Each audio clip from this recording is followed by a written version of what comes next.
రాష్ట్ర ప్రభుత్వం ఎస్సీ వర్గీకరణను రాజకీయం చేస్తుందని మాల మహానాడు రాష్ట్ర వర్కింగ్ ప్రెసిడెంట్ స్వర్ణ వెంకయ్య అన్నారు. ఎస్సీ వర్గీకరణ పట్ల ప్రభుత్వ విధానాలను వ్యతిరేకిస్తూ మార్చి 23న తిరుపతిలో హలో మాల చెలో తిరుపతి నినాదంతో రాయలసీమ మాలల సింహగర్జన కార్యక్రమం నిర్వహిస్తున్నామన్నారు. కార్యక్రమానికి సంబంధించిన పోస్టర్ ఆవిష్కరించారు. అధిక సంఖ్యలో మాలలు కార్యక్రమానికి హాజరై విజయవంతం చేయాలని కోరారు. ఈ కార్యక్రమంలో అశోక్ బాబు, సుదర్శనం, దాసరి, చెన్నకేశవులు, విజయ్ కుమార్ పాల్గొన్నారు.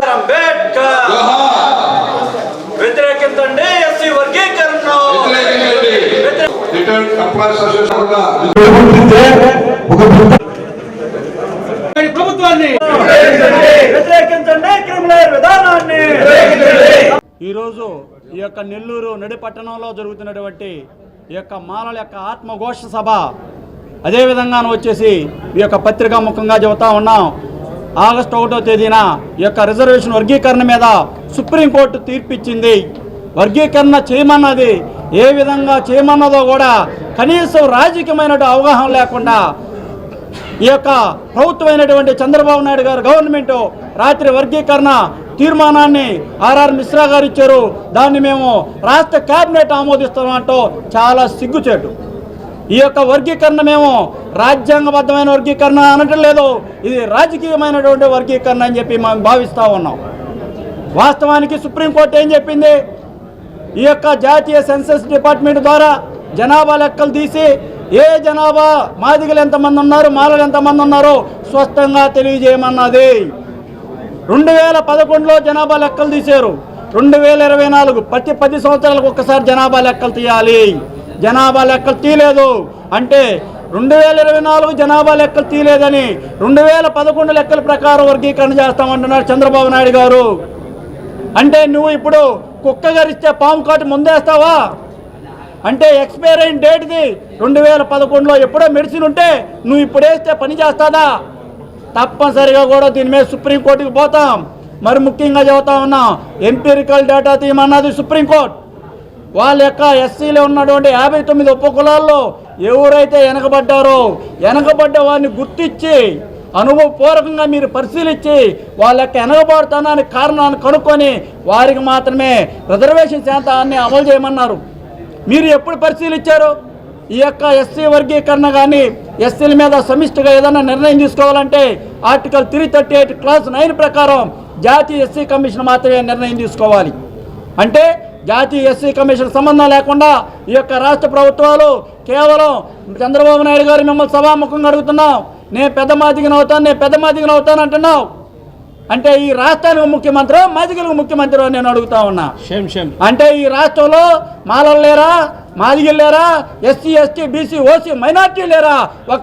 ఈ రాష్ట్రానికి పెద్దగా ఉండి ఈ రాష్ట్రాన్ని అభ్యున్నతికి పాటుపడాల్సినటువంటి అత్యున్నత స్థాయిలో ఉండే ఒక ముఖ్యమంత్రి మాదిగలు ముఖ్యమంత్రి అవుతానని చెప్పి, అదేవిధంగా రాత్రి ఎంఎస్ రాజు గారు మాట్లాడుతూ ఉంటారు. ఒక ఎమ్మెల్యే రాజీవ్ రంజన్ మిశ్రా గారు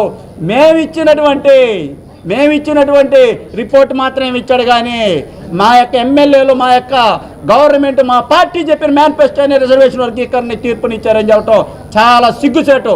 దీన్ని మేము రేపు సుప్రీంకోర్టులో ఛాలెంజ్ చేయబోతున్నాం. 2011 లెక్కల ప్రకారం ఈ రాష్ట్రం ఉమ్మడిగా కలిసి ఉంది ఆంధ్ర తెలంగాణ. ఏ విధంగా విడదీస్తారు మీరు? 2014లో రాష్ట్రం విడిపోయిన జూన్ 2వ తేదీన. అంటే మాదిగలు మాలలు సపరేట్గా మీరు లెక్కలు తీయలేదు. ఇప్పుడు ఆంధ్రాలో 90 లక్షల మంది మాలలు మేము ఉంటే మీరు 7.5% ఇచ్చారు. 35 లక్షల నుంచి 45 లక్షలు ఉన్న మాదిగలకు 6.5 లక్షలు ఇచ్చారు. అంటే దీన్ని బట్టి అర్థమవుతుంది, ఇది రాజ్యాంగబద్ధమైన వర్గీకరణ కాదు, శాస్త్రీయబద్ధమైన వర్గీకరణ కాదు. ఇది రాజకీయ కుట్రలతో చంద్రబాబు నాయుడు గారు చేస్తున్నటువంటి దుర్మార్గమైనటువంటి మాలా మాదిగల మధ్య రాజ్యాధికారానికి ముందుకు పోకుండా దళితుల మధ్య తగాదాలు పెట్టి తమాషాలు చూసేటటువంటి వర్గీకరణే. ఇది తప్పనిసరిగా సుప్రీంకోర్టులో కొట్టేస్తారు. సెన్సస్ తీయకుండా నువ్వు ఎట్లా వర్గీకరణ చేస్తావు? ఎంపీరికల్ డేటా లేకుండా నువ్వు ఎట్లా వర్గీకరణ చేస్తావు? వెనకబడతానాన్ని గుర్తించకుండా నువ్వు ఎలా వర్గీకరణ చేస్తావు? దీన్ని రాష్ట్ర మాల ఉద్యోగుల సంఘం వెనకబడ్డ కుటుంబాలు ఏవైతే ఉన్నాయో వాటికి ప్రత్యేక ట్రీట్మెంట్ ఉంది. ప్రత్యేక ట్రీట్మెంట్ అయితే కార్పొరేషన్ ద్వారా కావచ్చు, ఆర్థిక వెసులుబాటు ద్వారా కావచ్చు, లేదంటే వాళ్ళు ఉద్యోగాలు అందుకునే విధంగా ప్రత్యేకమైన కోచింగ్ సెంటర్లు పెట్టండి, లేదా ప్రత్యేకమైన కాలేజీలు పెట్టండి. అందరూ కూడా రిజర్వేషన్ అందుకునే విధంగా వాళ్ళకి ప్రయత్నాలు చేయడానికి చెప్పిందే కానీ కనీసం రాజీవ్ రంజన్ మిశ్రా కానీ చంద్రబాబు నాయుడు కానీ ఏ ఒక్కరు కూడా కానీ సుప్రీంకోర్టు జడ్జిమెంట్ని కూడా చదవకుండా కోర్టు ధిక్కారం కింద ఇప్పుడు చేసేటటువంటి వర్గీకరణ వాళ్ళు కోర్టు ధిక్కారమే కానీ వర్గీకరణ అయితే కాదు. ఇది నిలవదని చంద్రబాబు నాయుడు గారు కూడా క్లియర్గా తెలుసు. కానీ మాలా మాదిగల మధ్య తగాదు పెట్టాలి, మాదిగలను మభ్య పెట్టాలి, ఓటు బ్యాంక్ రాజకీయాలు చేయడం ఒక ఉద్దేశంతో తప్పించి చంద్రబాబు గారికి వేరే ఉద్దేశం లేదు. ఇక్కడ ప్రధానంగా ఆంధ్రప్రదేశ్లో ఇద్దరు, ఒకటి చంద్రబాబు అయితే, రెండు సాంఘిక సంక్షేమ శాఖ మంత్రి డోలా బాలవీరయ్య స్వామి గారు. ఆయన జనవరిలోనే చంద్రబాబు నాయుడు గారికి వెళ్ళి మీరు క్లియర్గా వర్గీకరణ చేసేయండి, అసలు సుప్రీంకోర్టు తీర్పును పెట్టి ఈ కమిషన్లు ఎందుకు మనకి, ఇవన్నీ మనకు అవసరం లేదని చెప్పి చంద్రబాబు నాయుడు గారిని అడగడం జరిగింది.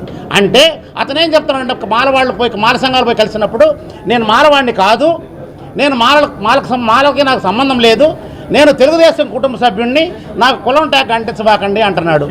అయ్యా బాలవీరయ్య స్వామి గారు, నువ్వు మాలాడుగా పుట్టావు కాబట్టే కొండేపు కాన్స్టిట్యున్సీలో రిజర్వేషన్ సీటు నీకు ఇచ్చారు, రిజర్వ్ కాన్స్టిట్యున్సీలో నువ్వు గెలిచావు.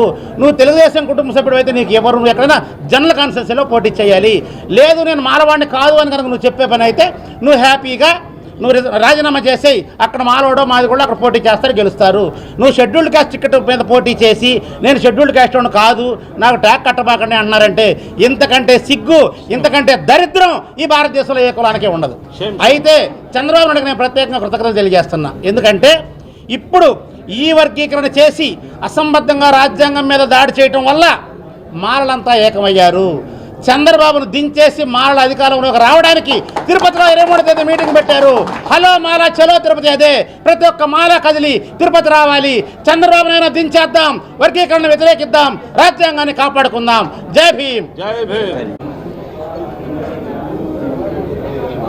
అందరికీ నమస్కారం.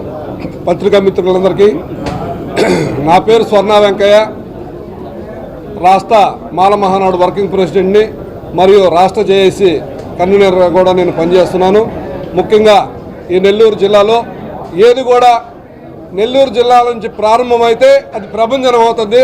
మొట్టమొదటిసారి వర్గీకరణకు వ్యతిరేకంగా నిన్న అసెంబ్లీలో బిల్లు పాస్ చేసేదానికి శ్రీకారం చుడితే ఈరోజు నెల్లూరులో దానికి వ్యతిరేకంగా ఈ యొక్క మాలల సభ పెట్టి దాన్ని వ్యతిరేకంగా మేము మాట్లాడటం అనేది ఇక్కడి నుంచే ప్రారంభం. కాబట్టి నెల్లూరు నుంచే ఏ ఉద్యమం, ఒక సారాయి ఉద్యమమైనా సక్సెస్సే, ఒక రాజకీయ ఉద్యమమైనా సక్సెస్సే, ఒక వర్గీకరణ ఉద్యమమైనా సక్సెస్ అవుతుంది. కాబట్టి మేము సుప్రీంకోర్టు ఇచ్చినటువంటి జడ్జిమెంట్ కూడా మాలందరూ కూడా వ్యతిరేకిస్తూ గతంలో 2004లో ఇచ్చినటువంటి సుప్రీంకోర్టు జడ్జిమెంట్ని అమలు పరచాలని చెప్పి గతంలో వచ్చినటువంటి అనేక కమిషన్లు కూడా పక్కన పెట్టి ఈరోజు రాజీవ్ మిశ్రా కమిషను, ఈయన చంద్రబాబు నాయుడు గారు జోబులో ఉన్నటువంటి రాజీవ్ మిశ్రా కమిషన్ ద్వారా ఈ రాష్ట్రంలో ఉన్నటువంటి అత్యధిక శాతం మాలలుంటే మాకు 7.5, అదేవిధంగా తక్కువగా ఉన్నటువంటి మాది సోదరులకు వచ్చి 6.5 ఇవ్వడం జరిగింది.